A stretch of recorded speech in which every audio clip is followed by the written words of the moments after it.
कीजिए।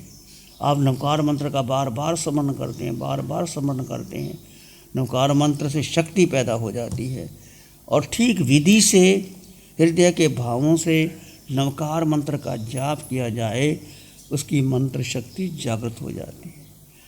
सुदर्शन सेठ कहते रानी ने सुदर्शन सेठ को अपने महलों में बुलाया, क्योंकि वो सेठ थे, बहुत बड़े व्यापार करते थे।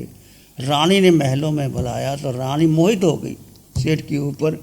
प्रस्ताव रखा कि तुम मेरी इच्छा पूरी करो। सेठ सुदर्शन कहने लगा, मन में सोचा राजा की पत्नी तो माँ होती है, तो मैं कैसे स्वीकार कर सकता हूँ। सुदर्शन ने इनकार कर दिया। फिर रानी को पता लगा यदि मेरी बात कहीं बाहर चली गई तो राजा मुझे पता नहीं किस माव से मरवा देगा। शोर मचा दिया, सुदर्शन पर कलंकित लगा दिया, किसने मेरे से इस तरह से बात की है। राजा ने बुलाया सुदर्शन सेठ को। सुदर्शन कुछ भी नहीं बोला कि मैं यदि कहता हूँ मैंने कुछ नहीं कहा, राजा इसकी हत्या करवा देगा। सुदर्शन शांत हो गए, अपने भीतर स्मरण करने लगे नवकार मंत्र या इष्ट का स्मरण करते करते। कहते हैं उनको सूली दे दी गई। आज भी बात है कि सूली से सिंहासन बन गई। कैसे बन गई? ऐसा प्रभाव है नवकार मंत्र का। सुदर्शन से सूली का सिंहासन बन गए। सोमा की सासू ने सोमा मंदिर में जाती, दर्शन करती, पूजा पाठ करती।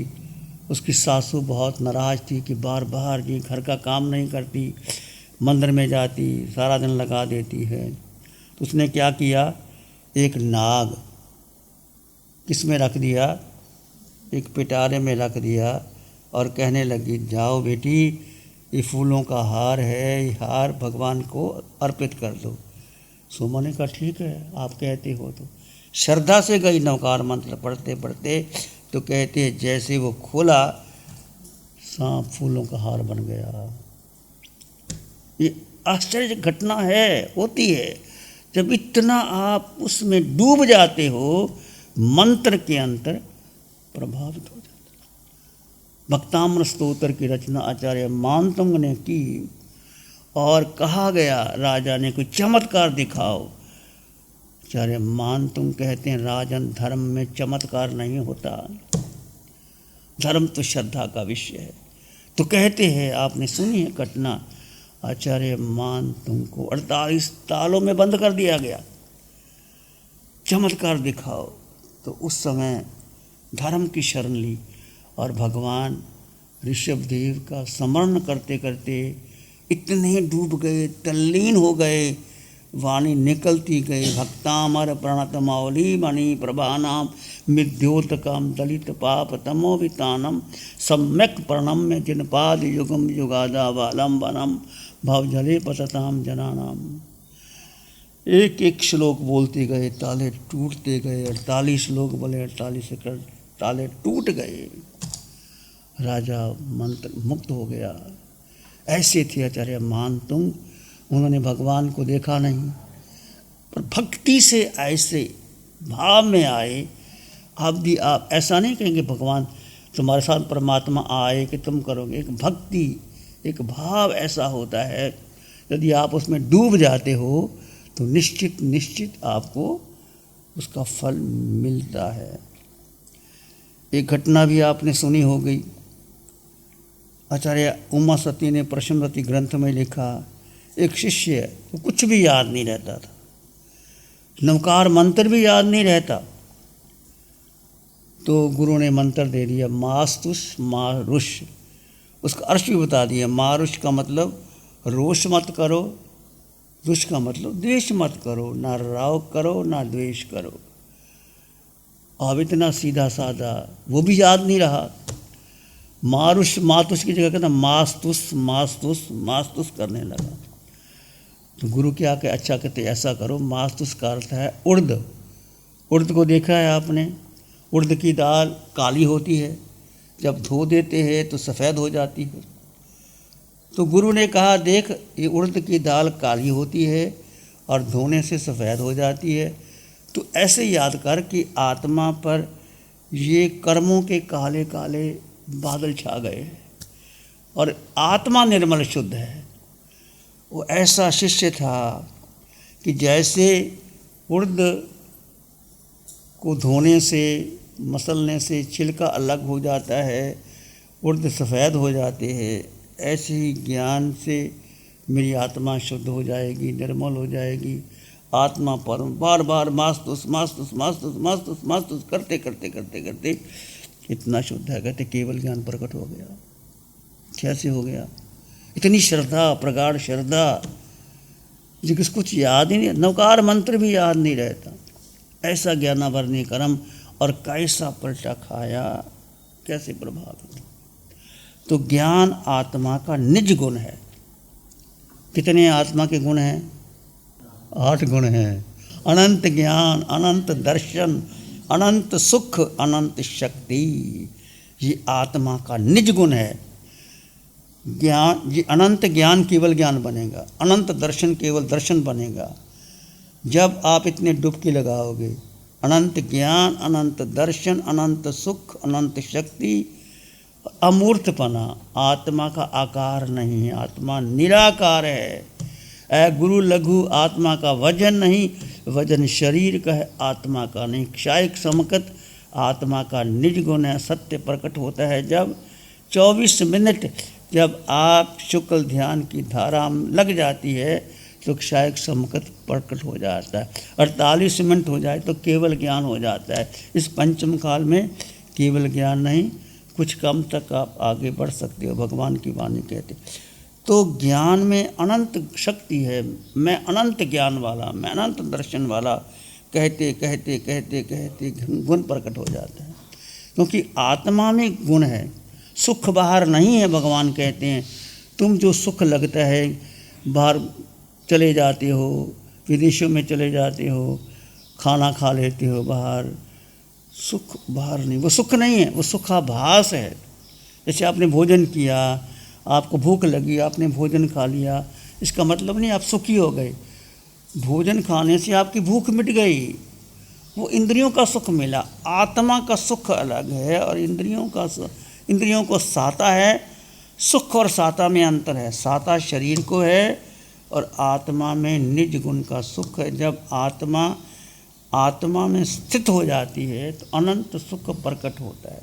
तो अनंत ज्ञान, अनंत दर्शन, अनंत सुख, अनंत शक्ति, अमूर्तपना। आत्मा निराकार है, आत्मा का आकार नहीं है। और अगुरु लघु, आत्मा का वजन नहीं है। क्षायक समकित, आत्मा सत्य में है।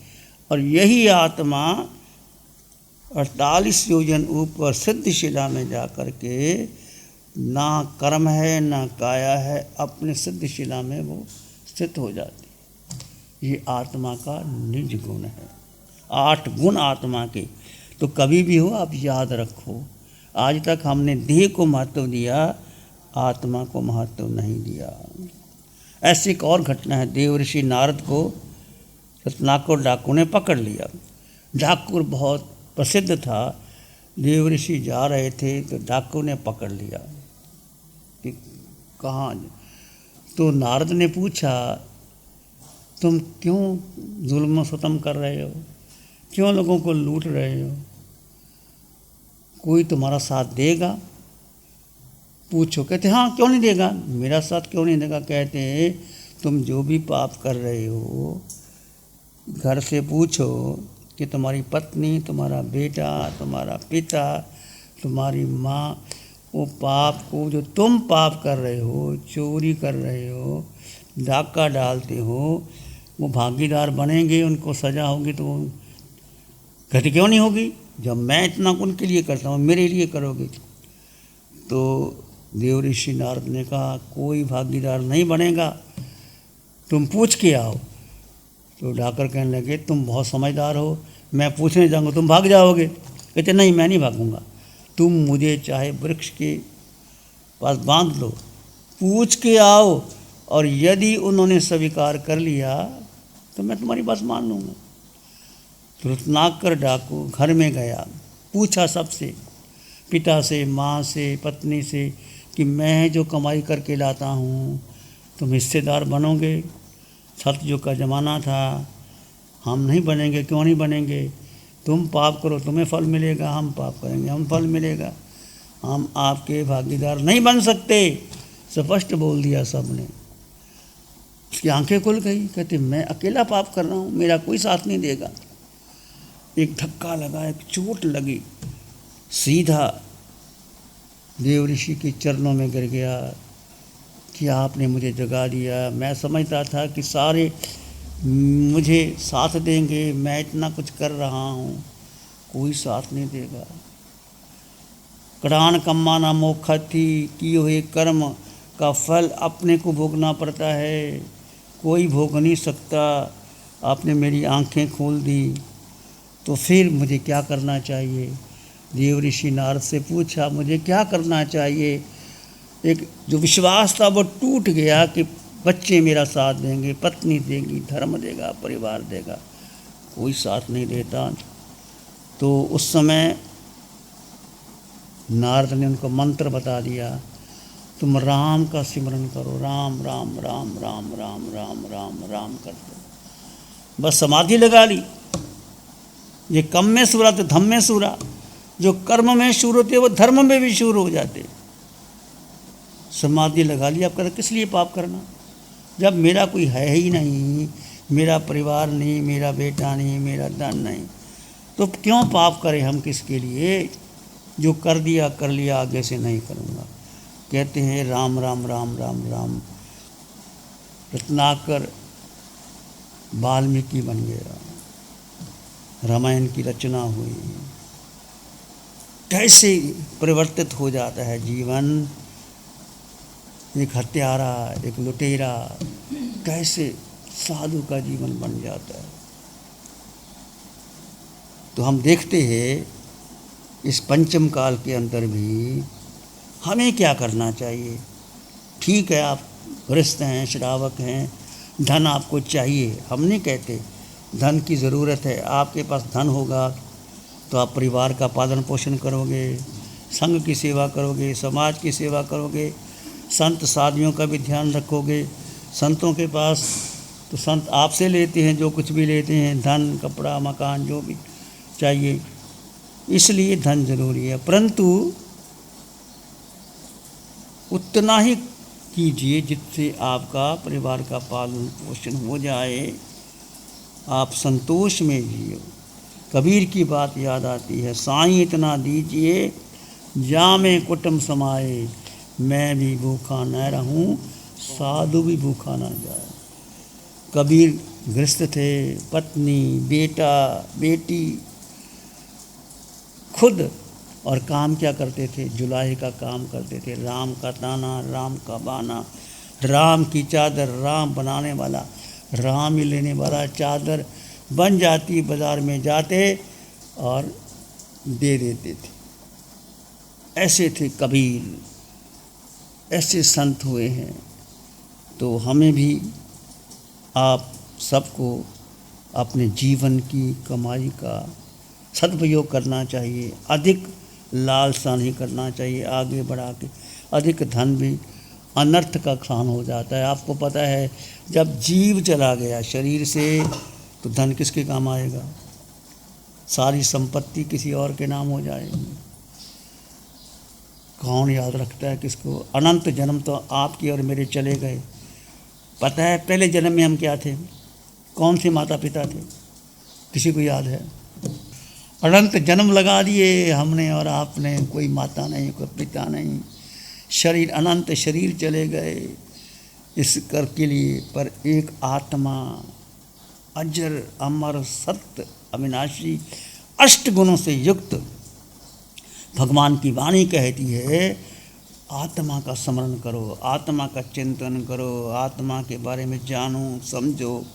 उठते बैठते चलते सोते खाते पीते किसका स्मरण करो? मैं जीवात्मा हूँ, मैं जीवात्मा, सब में समान जीवात्मा। दृष्टि देखो ही ना किसी की, आत्मा के बारे जानो और आत्मा का अनुभव करो।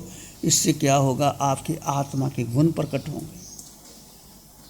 आपकी आत्मा के गुण प्रकट होंगे, धीरे धीरे गुण आपको सिद्ध अवस्था तक पहुंचा सकते हैं। तो ये प्रयत्न से बार बार एक बार को परिवर्तन करते करते करते करते उसको व्यंजन लब्धि प्रकट हो जाती है और व्यक्ति आगे से बहुत आगे बढ़ जाता है। तो इस बात का आप स्मरण करते रहें, स्मरण करते रहें।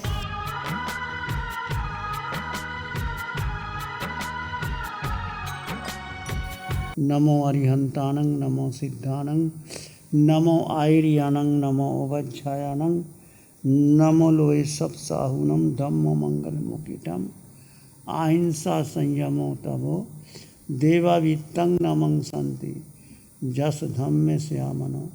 श्री चत्तारी मंगलम, आरहंता मंगलम, सिद्धा मंगलम, साहु मंगलम, केवली पाणत्तो धम्मो मंगलम।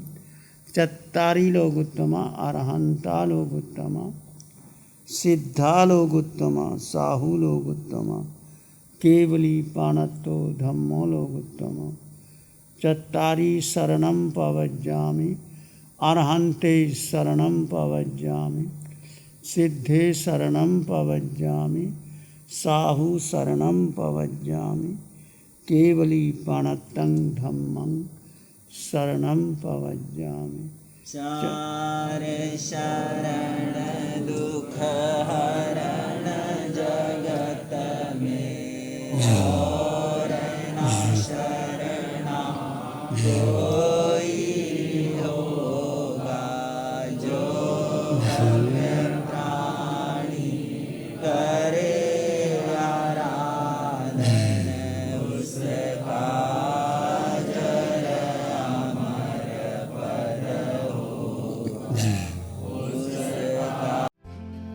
Program sponsored by Mohit Paul, Advocate, Supreme Court. Preeti Jain, Executive Director, Man Aluminium Limited. 9810-841571. गुरु हमको ऐसी कृपा दृष्टि दे।